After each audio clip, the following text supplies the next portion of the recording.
اس خطبے کے اندر آقا علیہ الصلاۃ والسلام نے معاشرت کی بنیادی اصول بیان فرمائے ہیں۔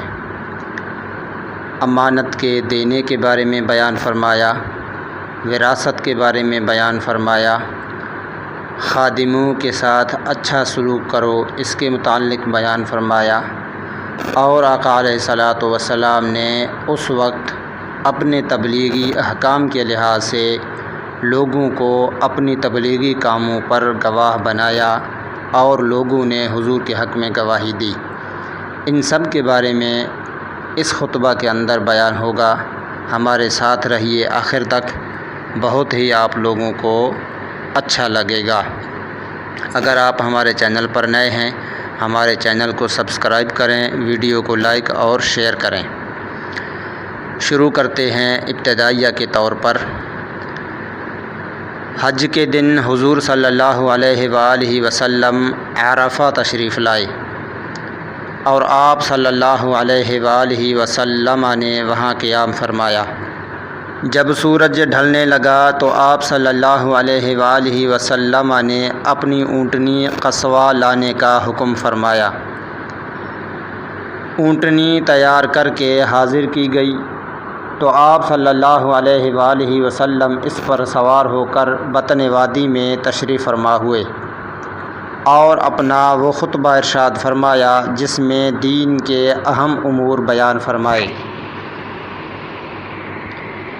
آپ صلی اللہ علیہ وآلہ وسلم نے خدا کی حمد و ثنا کرتے ہوئے خطبے کی یوں ابتدا فرمائی: خدا کے سوا کوئی اور معبود نہیں ہے، وہ یکتا ہے، کوئی اس کا شریک نہیں۔ خدا نے اپنا وعدہ پورا کیا، اس نے اپنے بندے رسول کی مدد فرمائی، اور تنہا اس کی ذات نے باطل کی ساری مجتمع قوتوں کو زیر کیا۔ لوگو میری بات سنو، میں نہیں سمجھتا کہ آئندہ کبھی ہم اس طرح کسی مجلس میں یکجا ہو سکیں گے، اور غالباً اس سال کے بعد میں حج نہ کر سکوں گا۔ لوگو اللہ تعالیٰ کا ارشاد ہے: اے انسانو، ہم نے تم سب کو ایک ہی مرد و عورت سے پیدا کیا ہے، اور تمہیں جماعتوں اور قبیلوں میں بانٹ دیا کہ تم الگ الگ پہچانے جا سکو۔ تم میں زیادہ عزت و کرامت والا خدا کی نظروں میں وہی ہے جو خدا سے زیادہ ڈرنے والا ہے۔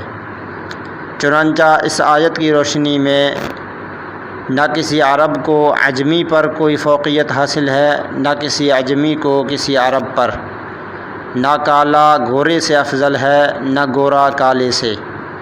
ہاں، بزرگی اور فضیلت کا کوئی معیار ہے تو وہ تقویٰ ہے۔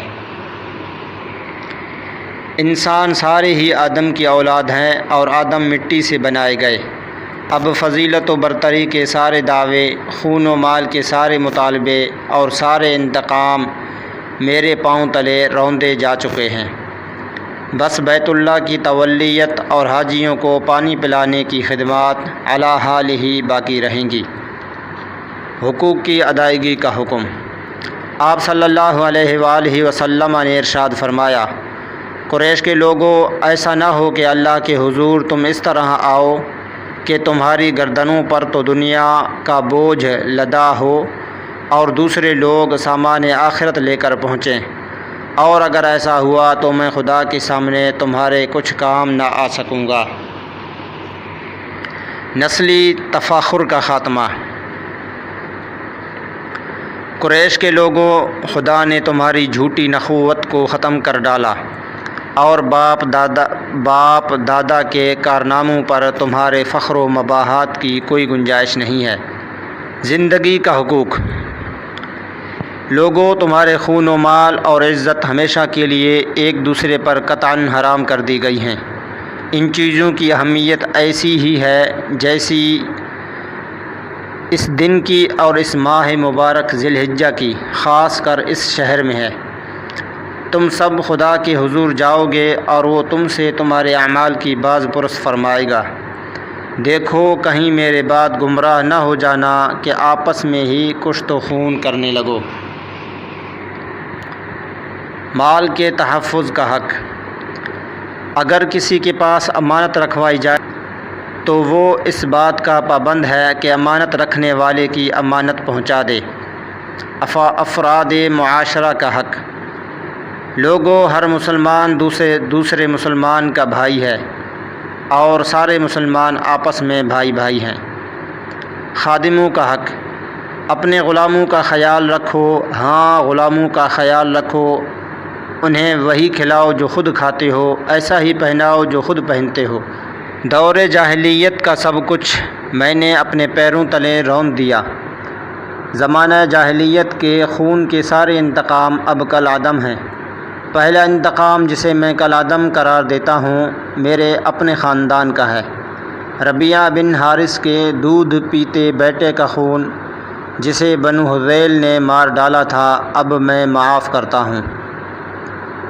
معاشی استحصال سے تحفظ کا حق۔ اب دور جاہلیت کا سود کوئی حیثیت نہیں رکھتا۔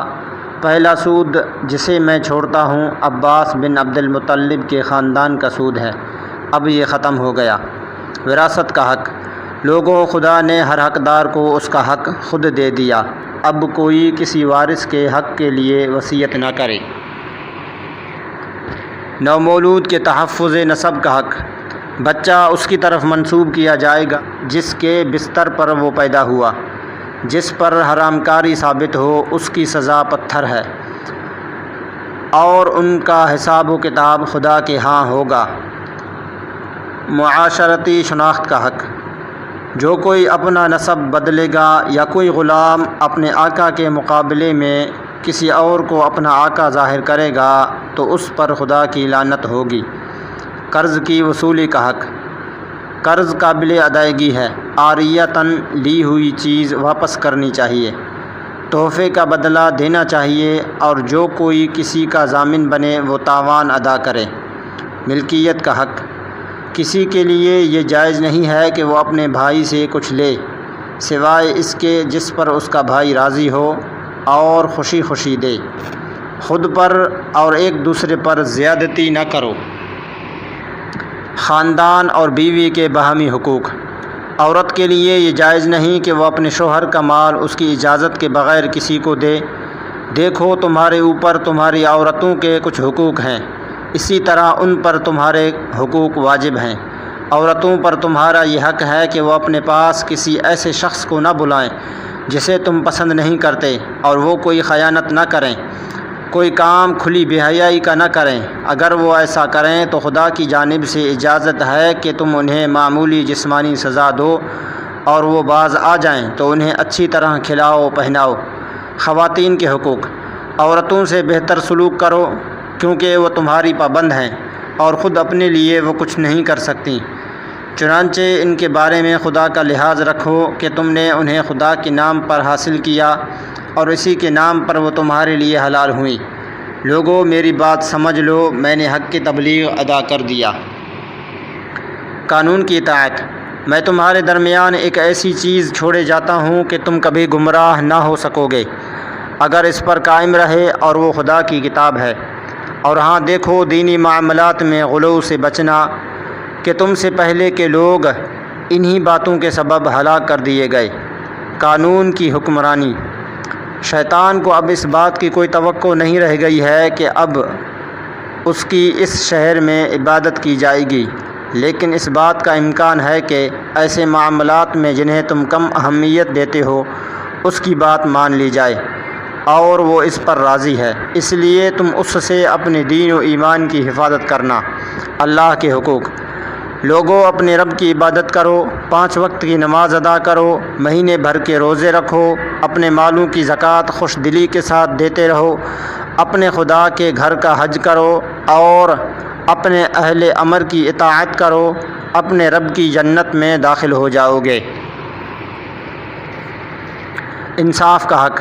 آگاہ ہو جاؤ، اب مجرم خود ہی اپنے جرم کا ذمہ دار ہوگا۔ آگاہ ہو جاؤ، اب نہ باپ کے بدلے بیٹا پکڑا جائے گا اور نہ بیٹے کا بدلہ باپ سے لیا جائے گا۔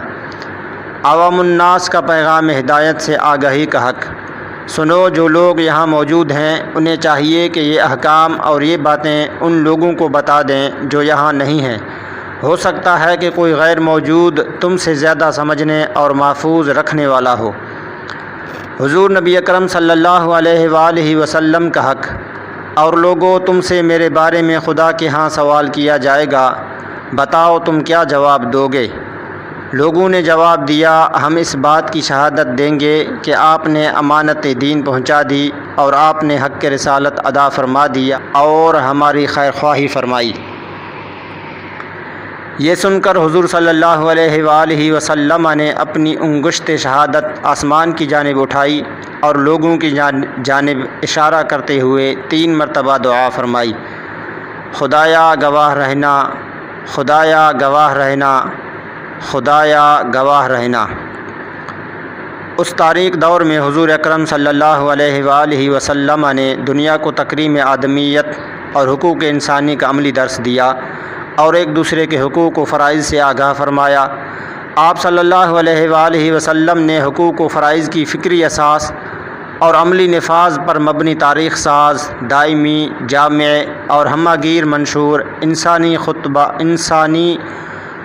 حقوق خطبہ حجت الوداع کی شکل میں عطا فرما کر فلاحی اسلامی معاشرہ کی بنیاد رکھی، جس کی بدولت دور ظلمت کی تاریکی اور غیر مہذب مغربی دنیا بالآخر تہذیب و تمدن کی دولت اور انسانی حقوق سے متعارف ہو کر دور جدید میں داخل ہوئی۔